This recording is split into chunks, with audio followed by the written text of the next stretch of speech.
Hello, everyone. Good morning, good afternoon, good evening. This is Jimit Arora. Really excited to host you all for our LinkedIn Live event about locations and talent strategy. Let's talk about the potential in the Philippines. Super excited to have with me Jack Madrid. Jack, lovely to have you here today. Thank you so much, Jimit.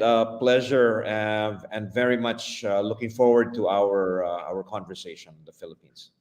Perfect. And Jack, this is a tradition that we have in our LinkedIn lives where we do want to know where you're joining in from, but at the same time, we also want to know where the audience is joining in from. So for those of you hearing this stream, please comment in the chat window where you're joining in from, right? Your name, your location. Jack would love to know where you're tuning in from today. And as we dive in, also would love to hear a bit about your background, your introduction for folks who don't know you. Thank you. I am in Manila tonight, and as the president and CEO of IBPAP, we are the flagship organization for the IT BPM industry in the Philippines, representing our 400 strong membership, who represent all the leading IT BPM players and locators um, throughout the Philippines.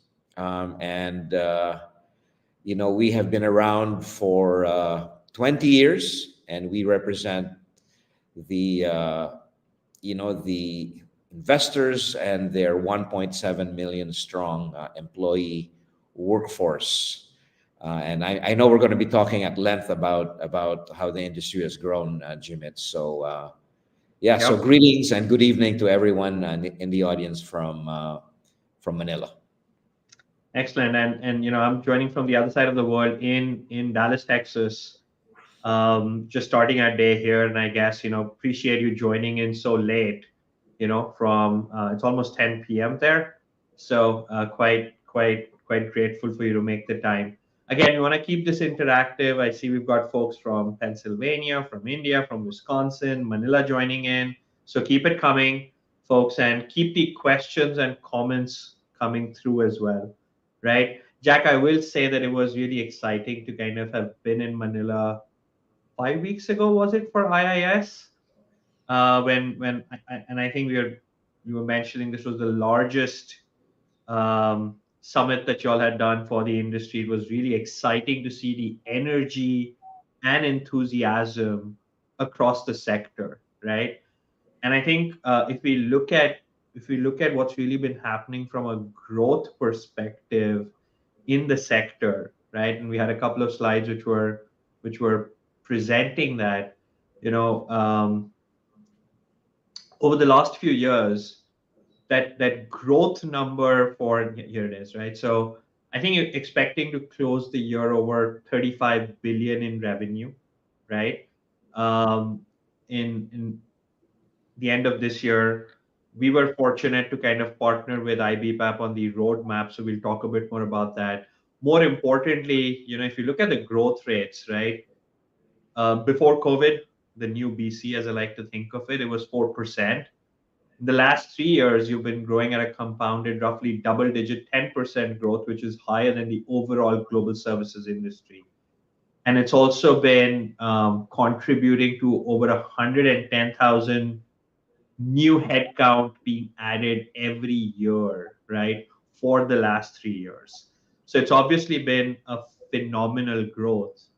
And if we kind of just look at some of our own research on the next slide, which where we look across what we call as the peak matrix, and this is a bit of an eye chart.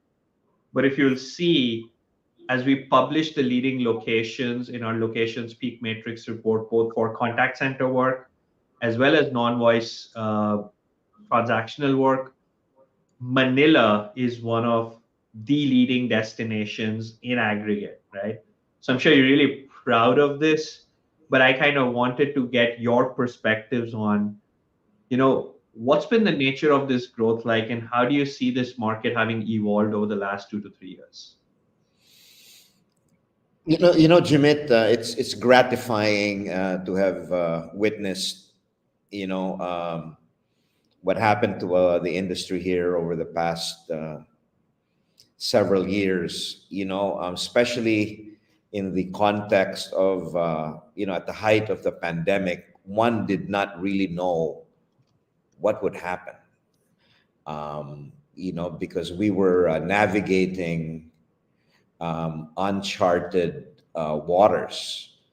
The challenge and difficulties of mobilizing, over 1 million employees from on site to an unknown, never been done work from home hybrid Yep. environment. We were not even using those terms, but we had to do that. It was a massive effort in a matter of weeks, and we had lockdowns, we had quarantines, and if those of you who are familiar with Manila, we're actually composed of 7 different cities with varying, local rules and regulations, and at that time we felt it, but we came through and we're able to continue maintain continuity and productivity, delivering the global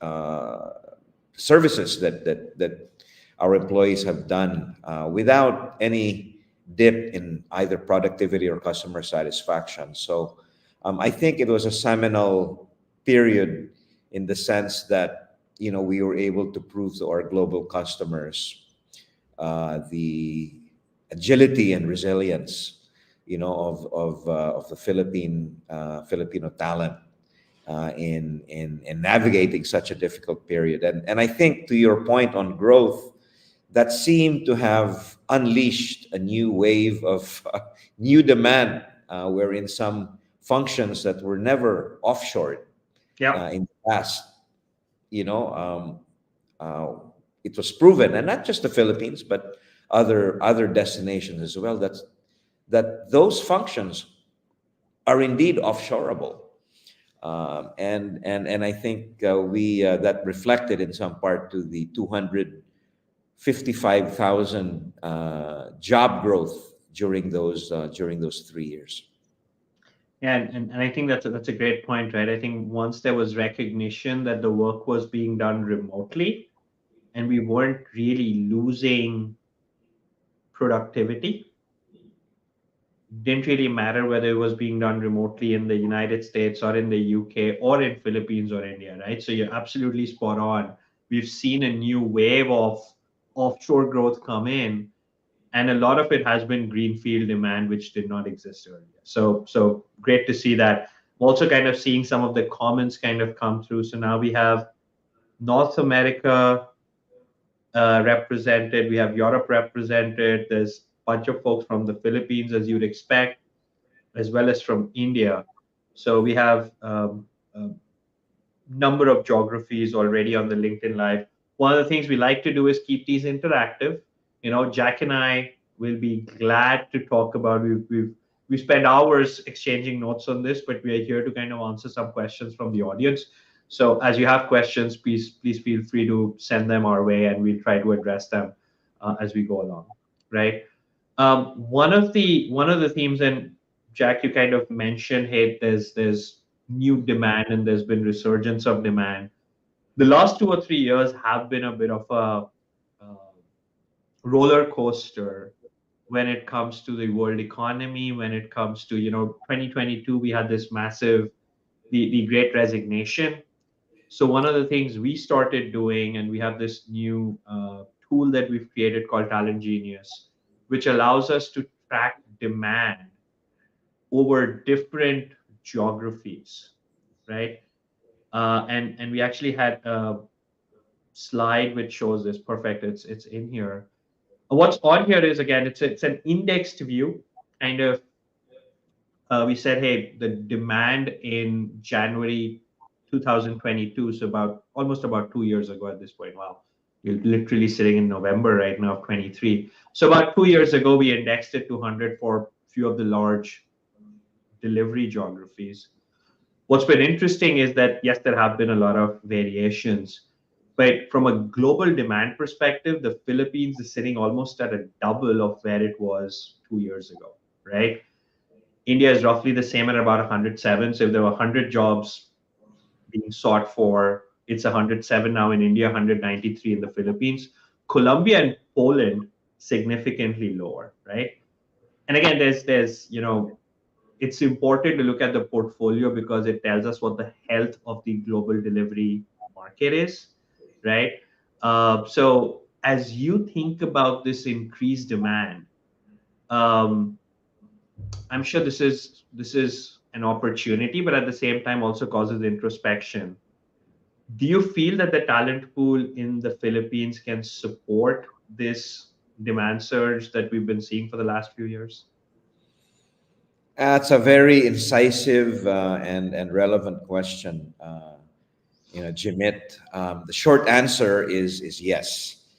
The Philippines has the demographic advantage being the youngest population in Asia at 26.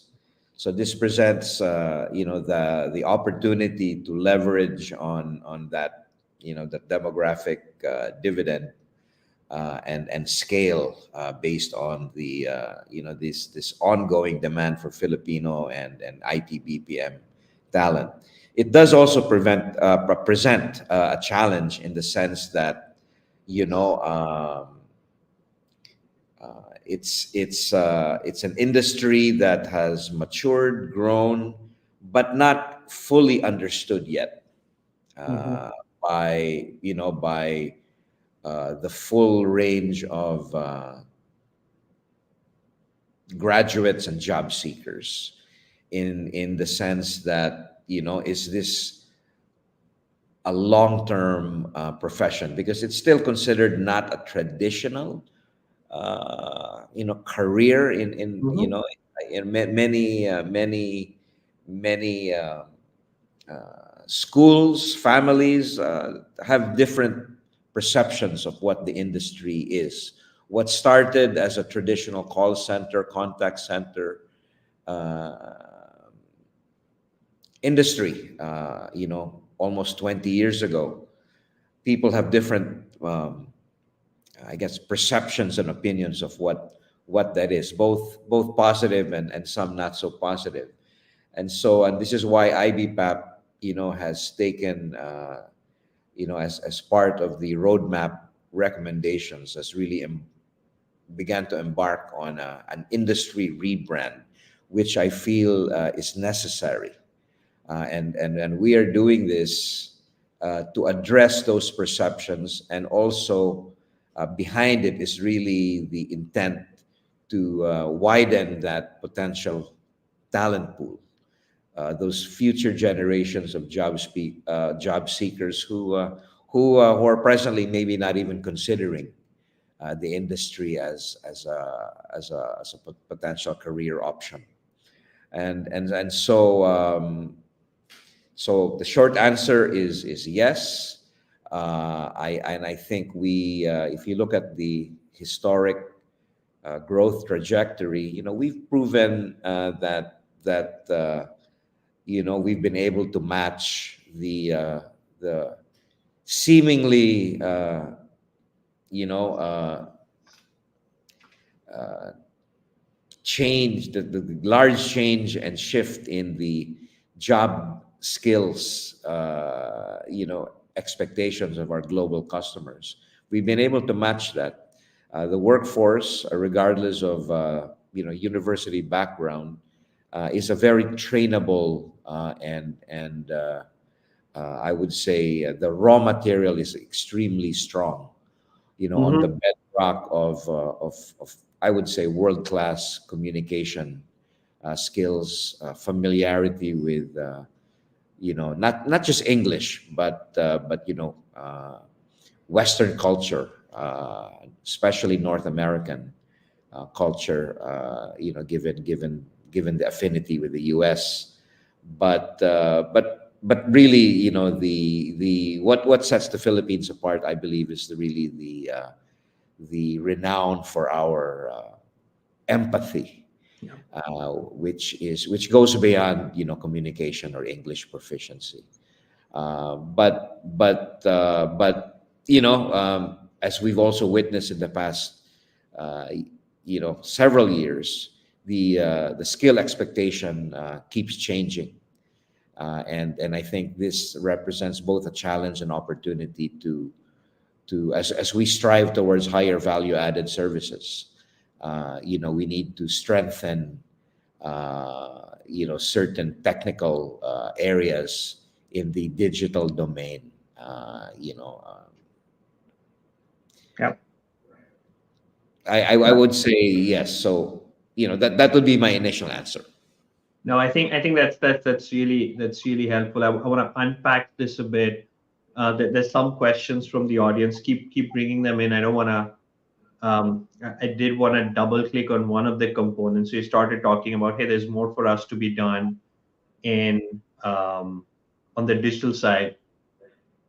If I'm a new company exploring coming to the Philippines, what would you say are the top two or three skills which are, yep, easy, don't worry, we have a pretty significant install base.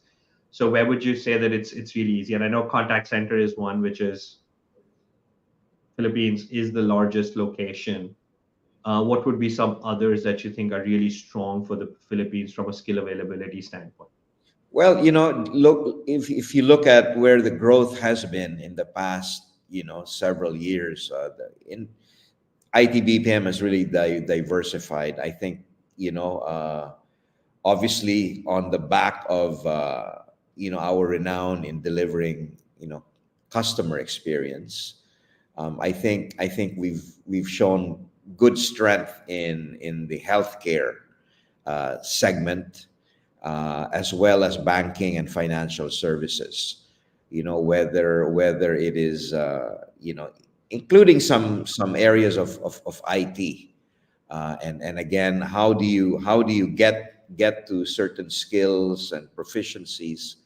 I think the key in managing that is really managing the both the expectation and the need to, and the awareness that in, instead of looking for a sort of a plug and play talent piece to address the immediate need. I think it's even more important to understand the training requirements as you onboard, your new employees, Yep. which has been done, and that's how the industry has grown in the past decades. But I think when you talk about expectations, I think you need to come to the Philippines prepared to to invest in the training upfront, so you can uh,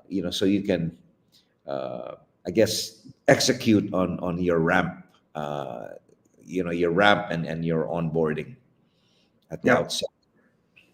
Got it. I'm going to take a couple of questions from the audience. We have two from Som, right? So I'll probably take the first one, and then I know the second one is one of your favorite topics to talk about. So Som has this question. Som, thank you. We are hearing of softening of demand across the globe. How much impact it has on the Philippines? I'd say that if we and maybe if our team can bring back that talent genius slide, I think that kind of tells a story. So I think, Som, you're absolutely right. In aggregate, we do see um, the demand has fallen from the peaks of last year, right? So if you look at where we were in middle of 2022, we were seeing, or spring of 22, H1 2022 in general, we'd seen a lot of demand that started to taper. However, the variances are pretty significant across geographies. So if you'll see, India stayed on a blended basis largely the same. The Philippines actually spiked in March of 23. And this is when what was happening is the recessionary sentiment was pretty strong. And I think there were more and more companies that wanted to do more offshore, and which is why we were seeing a desire for that peak. It's stabilized now, but it's still 2x of what it was in January of 2022. So I think that our research, our data suggests that the demand for talent has been pretty strong in the Philippines, as well as to some extent it's been stable in India. So it's not a truly universal trend. Jack, would you agree with this assessment? Yes, from my own vantage point, demand, just broadly speaking, the past 2 3 years has never we've not seen this level of demand. I would say, and never in our experience has our office, been filled with both existing and prospective locators, with serious intent on growing their, Philippines footprint. And I'm not talking of, online queries. I'm speaking of investors who have, visited and flown into the Philippines, and exploring partnerships and, the emerging cities outside Manila on their own expansion plans, both prospective and the existing locators who want to grow their business. So Perfect. we have not seen any let up, uh, in the Good. past And, several and, and I years. did want to go back to the second question from Som, which was about one of your favorite topics. And you started mentioning it. Hey, when we look at the Philippines, we always talk Metro Manila, and there's a lot of activity happening in the countryside. So, what can you share in terms of other destinations, other cities that you see seeing a lot of growth outside Metro Manila? One of the very positive and I would say silver linings of the pandemic, has been the acceleration of emerging cities and provinces outside Manila. Before the pandemic, our workforce was only 25% outside Manila, so there was some concentration in Manila and to a certain extent Cebu. But that number today is above 31% outside Manila, and that is on a bigger base. So there's been a significant growth in absolute number outside Manila. Many of our employees, not surprisingly, wanted to go home to their home Mhm. cities, be with their families, and guess what? A lot of them don't want to come back for many reasons. Not just family, but you have much less traffic and congestion in the countryside, and that has always been a big factor. Manila is a huge city, and we're back to pre-COVID uh, traffic now, and this has really paved the way for many of our investors to expand their footprint throughout the archipelago, Yeah. and with the stronger infrastructure that we have seen, not just internet connectivity, but better roads and airports throughout the country, as well as just overall infrastructure. This has really opened up I would say the opportunities in emerging cities like Clark, Iloilo, Bacolod, Cagayan de Oro, and even Davao at the southern tip of the country. So I can say that IT BPM operations are present in virtually every city and province, and this has also, allowed our investors to discover the unique talent pools that exist, because many of the cities I've mentioned have excellent universities, Hmm. uh, and, and each one, have their own peculiar, unique strengths, whether it be in the creative industry. Iloilo, for example, has proven very successful for our healthcare sector. Some good schools produce, excellent nurses and doctors. And some of our members of the audience may not know that the Philippines is actually the second largest source of U.S. US certified, Lawrence. and which is a good thing, but it's also not so good in the sense that we have a shortage of nurses now for our own Yeah. hospitals. No, that's great to hear that, and thanks for kind of answering that comprehensively in terms of which are some of the cities which are helping people de-risk their Metro Manila exposure, right? I'd asked you that last day of my trip a month ago about where to go, and I can testify traffic is definitely the way I remember it in Metro Manila. So did spend a lot of time sitting in traffic, but some of your recommendations were really good. So we'll catch up offline about that. Speaking of risk, by the way, we did have an offer for all of the folks who've joined. For those of you who are on this LinkedIn Live, you can request a complimentary copy of our Risk Watch 2023. It's about, it's a report where we talk through, and the link will be available.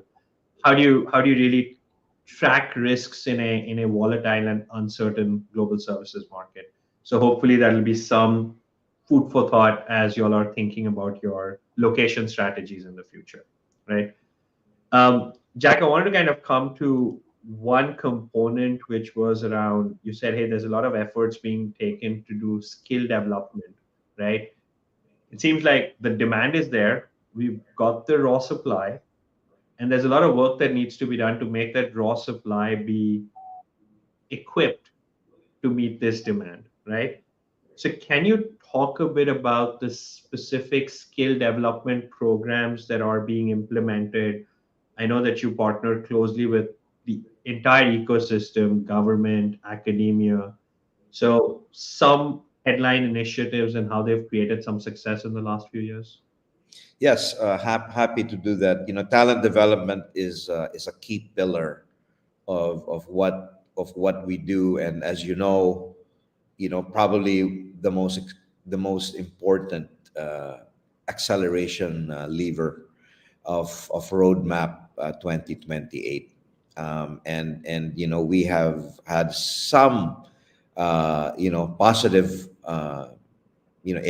initiatives and some traction on that. One specific program that we're excited about is an agreement that we've had with the Commission on Higher Education, allowing us to integrate the IT uh, content uh, and training development of five top uh, players in our industry into the IT curriculum of five leading universities Hmm. here. So we were able to, agree with the Commission on Higher Education, which governs in all the institutions of higher learning, to allow their IT curriculum to integrate the curriculum of companies like Accenture, Concentrix, and a handful of others, which really strengthens our intent on the education to employment pathway, something that I believe is a win-win situation for both job seeker, the academia, as well as, of course, the employer, who are always looking to expand their sources of talent. So this particular program is has been underway, and we intend to roll this out once we see the initial results. The companies will have first dibs on the graduates of the IT programs, and give them give the students and the graduates the job opportunities uh, after they complete their certification. So that's a very promising one. We've also recently had an agreement with a body called TESDA, which governs. It's a government-owned Okay. technical skills development authority, and our intent there is to unlock significant scholarship funds for specific IT BPM skill sets. Um, from the more entry level contact center customer experience to more technical topics such as programming, and even an entry level course on AI. So these have been presented. We've been positively received, and we're at the stage where we will be hopefully introducing this in the first quarter of 2024 with partners. So what we do at IBPAP is we have partnered with several talent academies Hmm. and and institutions, as well as more traditional universities, in being able to offer this range of courses to our membership. Interesting. So it's a combination of approaches. You're working with it's a public-private partnership where it makes sense. You're working with all the universities as well as the government to make it come together. So that's interesting, and I think we'll probably learn more as to how this new initiative, which goes live in 2024, how that bears fruit. Fantastic. So I wanna change gears here, right, Jack? And I know we spent a lot of last year with you on developing the roadmap and defining the vision for the IT BPM sector of the Philippines. Um, and if we look at what was laid out there, I know we had a slide on that. So once that's up, that'll probably be helpful. And I also saw a couple of questions around this. If you think about that vision that you had put out, right? Um, I wanted your views on this, but fundamentally, this was to be the number one experience hub, right? For the global market, right? And of course, underneath it, there's objectives in terms of you want to add another million plus jobs from that 35 billion number we saw. We are saying, hey, it's almost getting to 60 billion, so 59 billion by 2028. Number one destination for customer experience, employee experience, user experience with high skill work, right? So you want your revenue productivity to go up. You want to do more digitally enabled services, and at the same time create the impact more holistically, right? So it's an inclusive agenda with ESG at its core. Very ambitious, right? um, can you share a bit about your thoughts on the journey to this roadmap? Yes, this is our. Uh, I mean, my team and I. This is what we live and breathe every day. The targets are indeed ambitious, but that they are within the realm of achievement. We chose, as you know, Jimit, we chose to communicate and set our targets on the most aggressive scenario of adding, 1.1 million jobs. That got a lot of attention, and it allowed us to communicate the the needs and the asks that the industry has from our partners in government, whether it be in talent, whether it be in infrastructure, or any uh, issues related to the ease of doing business. Much work remains to be done, although the initial progress has been good. And I think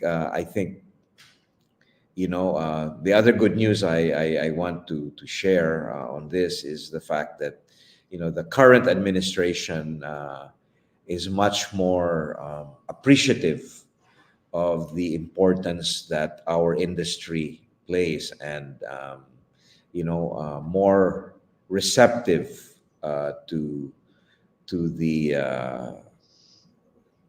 needs that we have on the topics that we just talked about. In fact, we had an opportunity to have a conversation with the president last August, Mm. and it was a very positive discussion, and we hope to see concrete outcomes from that in the weeks and months ahead. And much of the asks were on you know strengthening the ease of doing business, policy changes, tweaks that will never go away.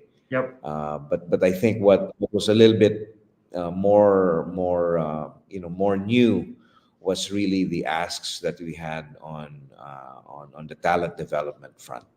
And I think this is probably the biggest challenge in the next in the coming years. And I think the rebranding campaign, which is really talent driven, will be the other priority coming out of Roadmap 2028. So the targets are ambitious, but after you know after 1+ years of executing the recommendations of the roadmap, which we work very closely with you and your team on.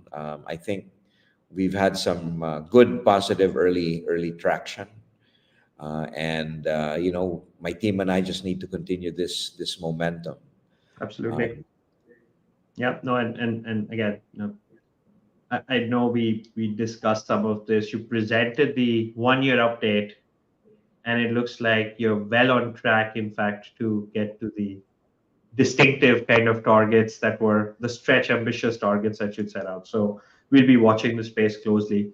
There is a question that I wanted to pop up from Rajneesh. It's an interesting nuance that he's asking on, which is if there's a lot of customer service work happening.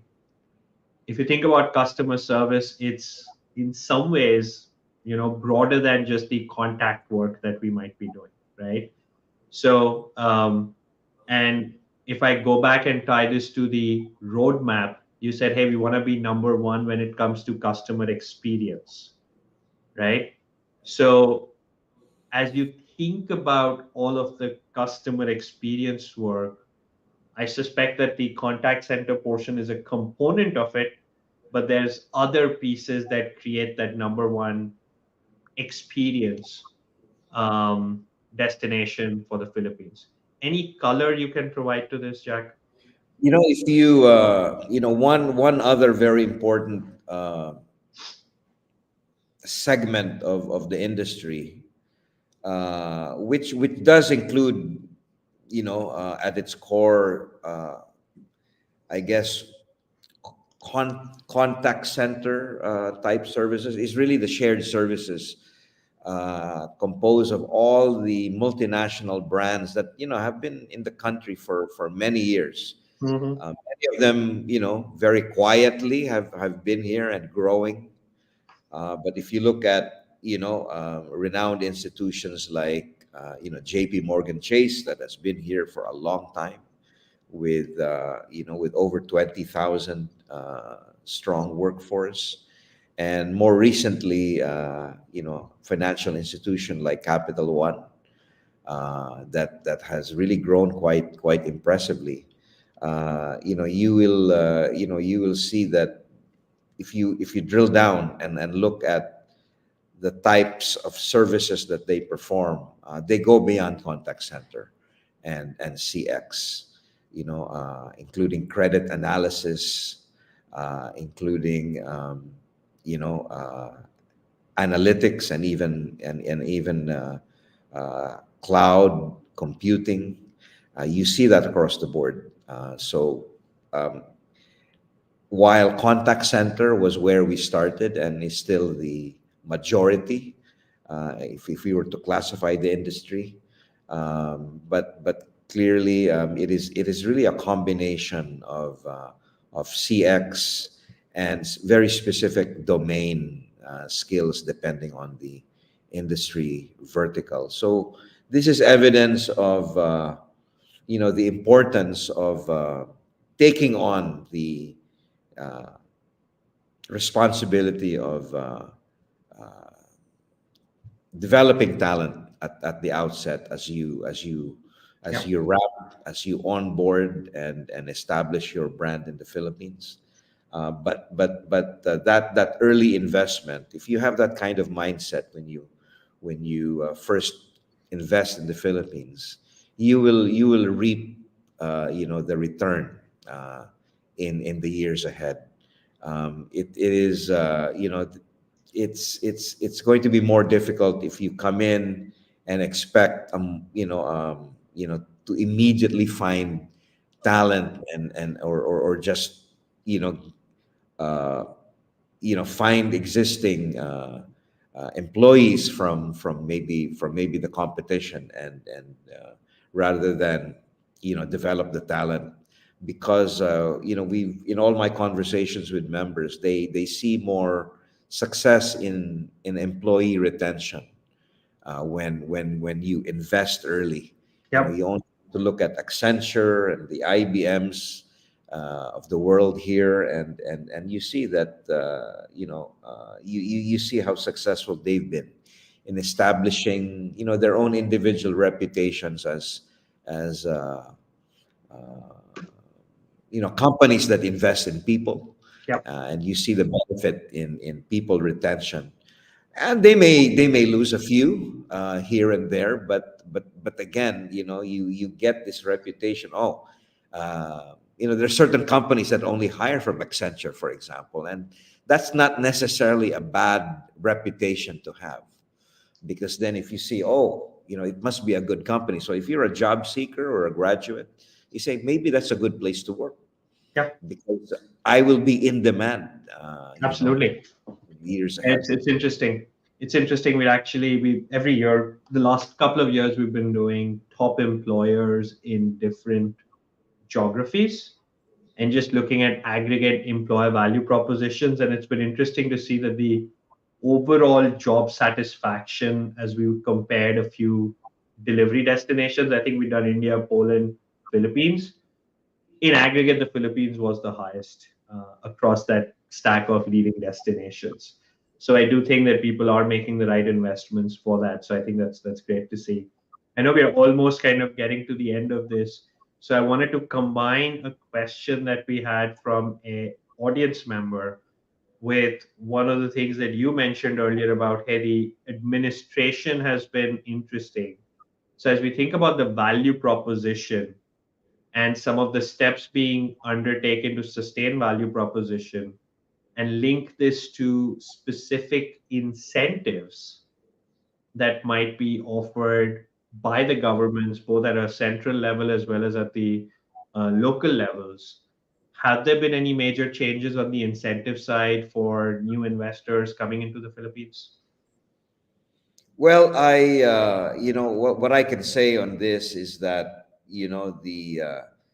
the fiscal incentives have always been, that have been in place, have been attractive. The income tax holidays that the investment promotion agencies like the Philippine Economic Zone Authority and the Board of Investments have provided what's good is that they have been attractive, but what's even better is that they are much more consistently implemented, Hmm. especially with the current administration. So the incentives are uniform, and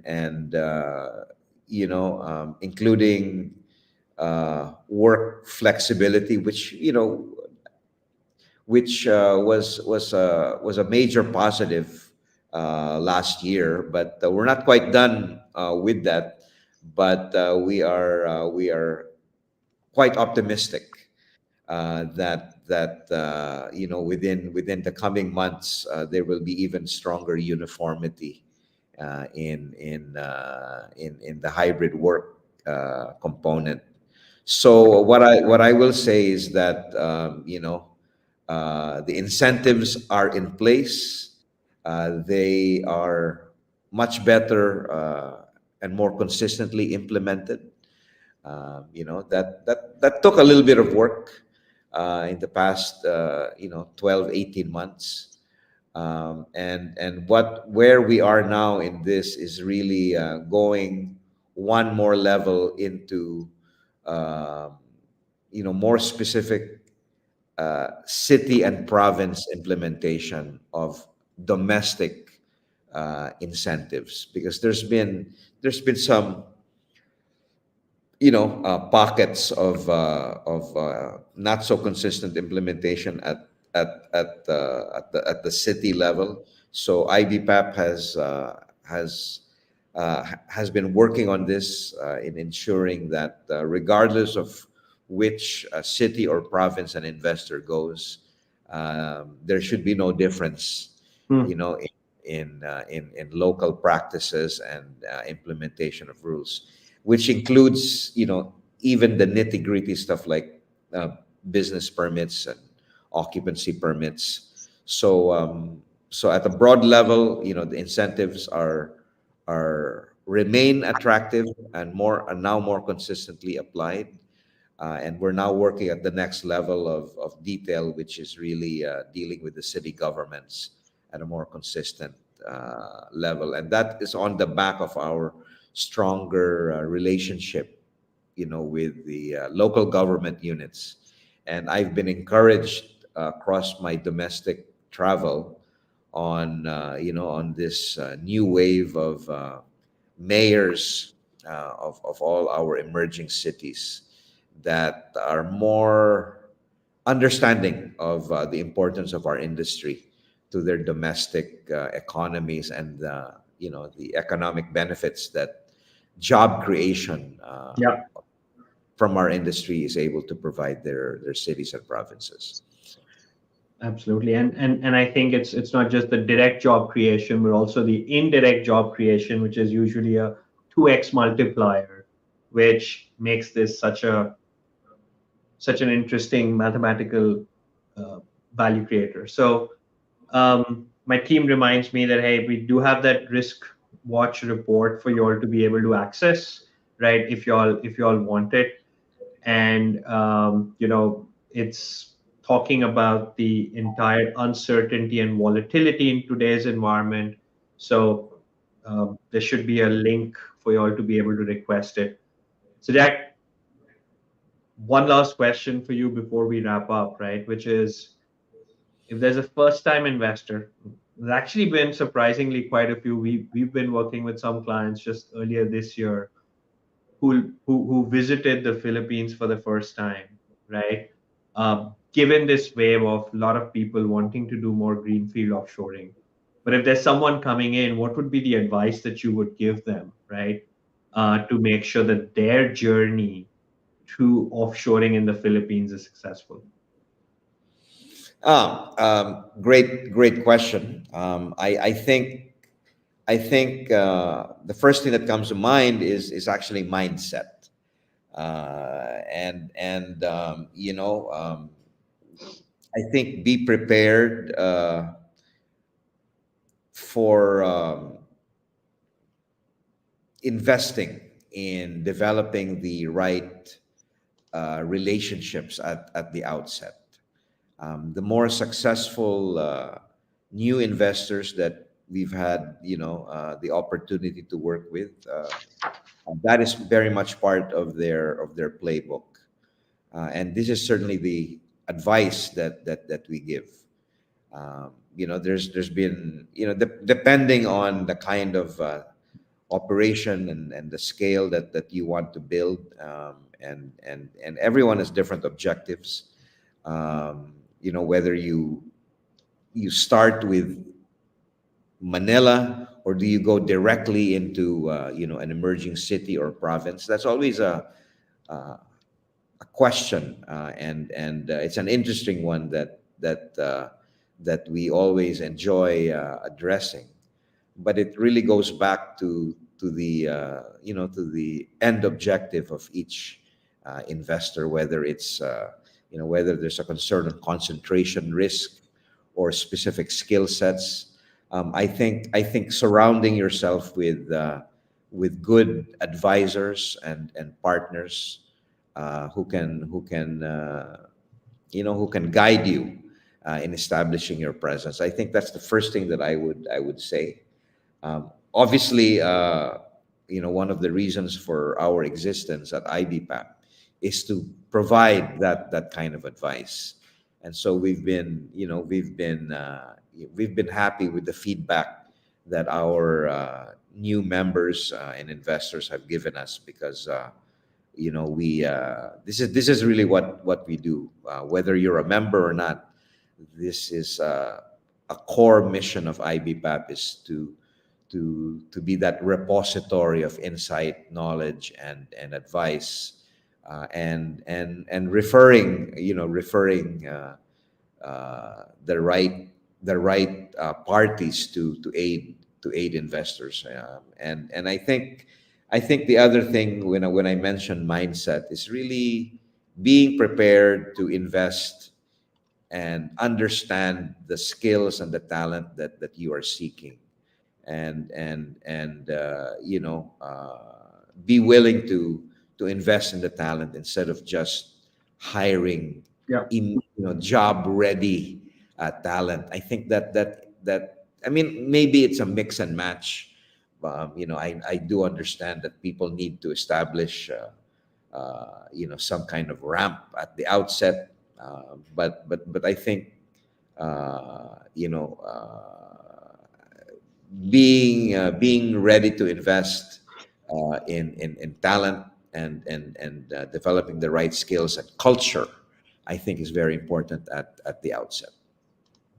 Awesome. So, Jack, thank you so much for your time. I know it's getting pretty late. You can connect with us on LinkedIn, send questions our way subsequently.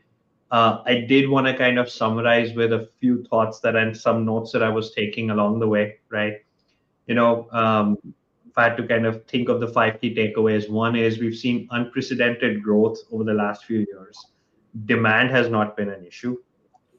We continue to work as an industry on the supply and talent development to make sure that there is enough focus to get the raw material to meet the talent needs that are out there. So demand exists, the raw supply exists, and there's a lot of efforts being done to make the two meet.